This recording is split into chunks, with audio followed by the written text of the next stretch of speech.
All right, Pedro, we're going into week 4 here with the USC Trojans as they travel on the road for the third time in 4 games to play the mighty Cougars of Washington State. The same Cougars who are 4-24 over the last 2+ seasons.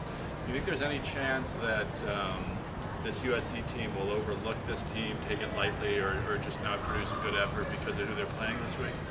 Vegas thinks there is. I mean, the spread's low 20s. So obviously there's people out there who think that USC's not going to put up a good, strong effort against Washington State, but it doesn't look like any of the players do. At least they're not admitting. So. And it is the start of Pac-10 play, so it's an important game, and it's important that this team continue to cement its identity. What would you describe as this team's identity thus far?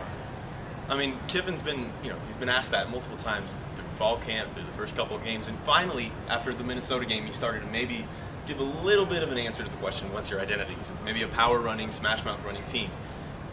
That may be a little bit harder this week when you're missing, Mark Tyler, who will be probably limited, as he's been limited the last couple of days in practice. But, Alan Bradford, it might be his time to shine. He gets, 30 carries. USC could easily win the game solely running the game. I mean, we were talking about this earlier in the week. Either a pass game or a run game could beat Washington State. But I do think, though, that they do prefer balance to this offense, and we'll need to see a better effort from Matt Barkley in the passing game this week. In the second half, they went almost exclusively at times to the running game, and I think they would like to restore balance. I also think it's important that the defense continue to take positive steps. An awful performance against Hawaii. Ever since then, statistically, they've improved each week. Arguably, Minnesota was not a bad offense that they were facing. So I think it'll be interesting to see if we see the complete team that some people have been waiting for. Yeah, we haven't seen it yet. I mean, there's still quite a few steps. I mean, we've seen maybe, if you're going to go, pass game, run game, and defense, there's maybe been games where you have 2/3 of it, but there's still nowhere close to the 100%.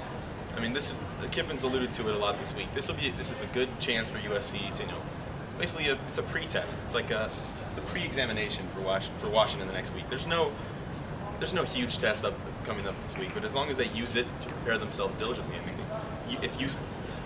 And we're not the only ones who need to see a good effort from this team, because 3 straight weeks they've won, and 3 straight weeks they've dropped exactly 2 places in the Associated Press poll. So this will be the week that I think that they try to stop the bleeding in the national perception, and to do that, they've really got to blow this team out.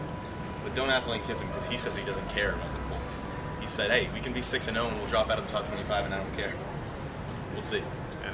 And if you believe that, I have a bridge I'd like to sell you in Brooklyn. But anyway, wrapping up here from Heritage Hall, Pedro Moura, Mark Saxon from Trojan Practice.